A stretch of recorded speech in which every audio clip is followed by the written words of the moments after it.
social media platforms have put in checks and balances For that. for things like this. But they will ask, are you 18? A child will just pick a phone and say, yes, I'm Yes, 18. I'm 18. How do you verify that age?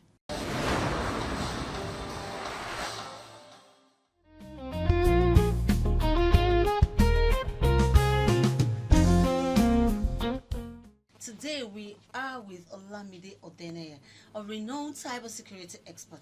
She's going to delve into this crucial topic on online safety for both children and parents. Let's stay tuned as we'll explore valuable insight and practical tips to navigate into this digital world securely. I still remain your regular anchor, Ugochi Emmanuel. Welcome to this program. Very, very excited to be here. I can imagine. Good to have you here today. Let me ask you, let's start with this very important question, especially for the layman out there. What is online safety? And I'm sure a lot of people want to understand what this online safety really means.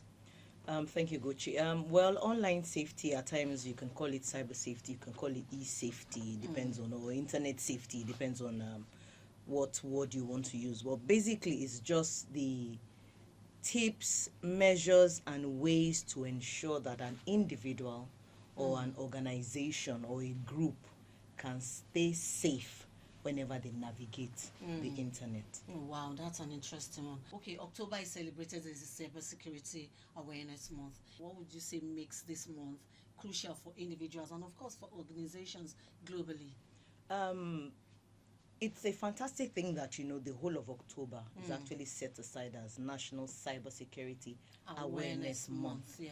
And it's good to note that cybersecurity awareness doesn't have to do with just organizations. It spreads throughout organizations, schools, homes. So anybody who has any device that they connect to the internet, or anybody who is using technology to do anything, it's important that we keep explaining or making the noise about how they can ensure that they stay safe whenever they go online. So there are various ways that the National Cybersecurity Awareness Month can flow. We've had organizations who do the regular trainings they will do for their members of staff. We have schools who will talk about that to their students. We have parents as well who also find it interesting and important enough to have their children sit down and they teach them some of the things that they have learned. Don't forget now, parents also work, so they may have learned something at work, so they bring that home and all of that. And the child is also say, oh, we learned a few things in school, and that way, the information keeps spreading. And don't forget, awareness is key, because the more we talk about it, the more we know what it is. And the more we're able to look out for the red flags, or you notice the signs and all of that, and you can keep yourself safe. Do that. How do we learn? How can parents right now talk to these children, put them through on how to manage the online stuff? Well, children are digital natives. They were born into technology. Unlike we, the migrants, we yes, we just started learning technology along the way. But they were born into technology. So it's not a surprise that you find children wanting to live most of their lives online. So it's important for parents to quickly begin to note that there are two sides to the internet.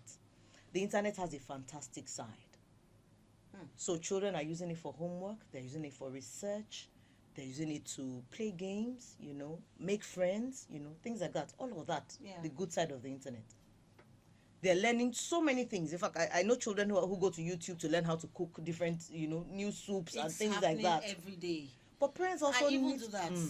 Parents also need to be aware that there's a negative side of the internet, and there are so many risks that the children can be exposed to anytime they go online. Okay, so how can parents cope this? How can parents manage all of this? Okay, so first and foremost, the rule of the game is talk.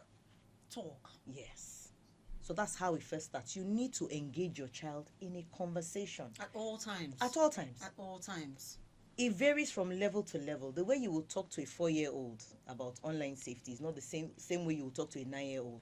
So if you are talking to your child to say, oh, we need to have green time, which means that's the time when nobody is online. You talk to them about that. Okay. You talk to them about the various risks that are available to them. Some of the risks include online predators. Yeah. We have sexting. We have identity theft. As the first female chairman of the Lagos branch of the Cybersecurity Expert Association of Nigeria, I'm sure you must have faced a lot of challenges on online safety for both parents and children. What are these challenges and how have you been able to manage it?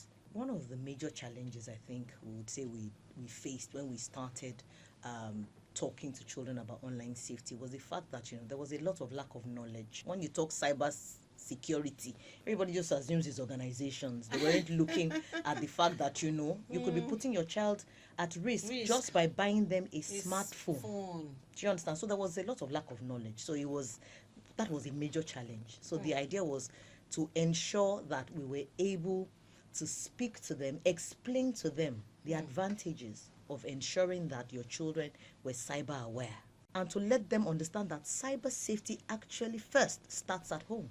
Be even at the fact that, of course, they are being sensitized, they are aware at the moment, but I'm still sure they need more, especially from the